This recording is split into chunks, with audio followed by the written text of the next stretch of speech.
Mantan Wakapolri, Komjen Pol Purn Ogroseno berharap ke depan kelalaian polisi dalam bertugas jangan langsung obstruction of justice (OOJ). Menurut Ogroseno, sidang etik sudahlah cukup. Saya memantau kasus ini OOJ tewasnya Brigadir J di Duren 3. Harapannya selamatkan Polri ke depan. Kenapa? Karena dikaitkan dengan OOJ, tugas Polri berkaitan dengan TKP, kemungkinan satu polisi lalai, kurang pengetahuan, atau kurang sengaja di TKP, kata Ogroseno di Pengadilan Negeri Jakarta Selatan. Itu jangan langsung OOJ, jadi itu cukup dikaitkan dengan pelanggaran profesi. Cukup ditangani internal saja. Seperti ini kalau dibawa ke pidana, jangan sampai penanganan lalu lintas di jalan raya salah penanganan OOJ, itu yang saya khawatirkan, sambungnya. Terkait dengan terdakwa OOJ tewasnya Brigadir J di Duren 3. Ogroseno mengatakan bahwa ada kesalahan di TKP dan para terdakwa sudah sidang kode etik. Kalau dari saya mungkin ada kesalahan di TKP, tapi kan sudah diutus sidang kode etik. Sekali lagi pelanggaran profesi hindarkan dari pidana, jelasnya. Kemudian Ogroseno menuturkan bahwa dia belum menemukan OOJ dalam kasus tewasnya Brigadir J di Duren 3. Kalau saya pribadi belum menemukan apa yang dikatakan OOJ itu. Seluruh dunia pun tidak ada pelanggaran profesi masuk ke pidana.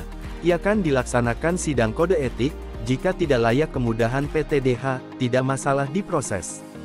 Itu yang penting, saya harap seperti itu, tidak ada proses pidana. Diketahui, Nofriansyah Yosua Huta Barat alias Brigadir J menjadi korban pembunuhan berencana yang diotaki Ferdy Sambo pada tanggal 8 Juli tahun 2022 lalu. Brigadir Yosua tewas setelah dieksekusi di rumah dinas Ferdy Sambo, Duren 3, Jakarta Selatan. Pembunuhan itu terjadi diyakini setelah Putri Chandrawati bercerita kepada Ferdy Sambo karena terjadi pelecehan seksual di Magelang. Ferdy Sambo saat itu merasa marah dan menyusun strategi untuk menghabisi nyawa dari Yosua. Dalam perkara ini Ferdy Sambo, Putri Chandrawati, Bribka Riki Rizal alias Bribka RR, Kuat Maruf dan Barada Richard Eliezer alias Barada didakwa melakukan pembunuhan berencana.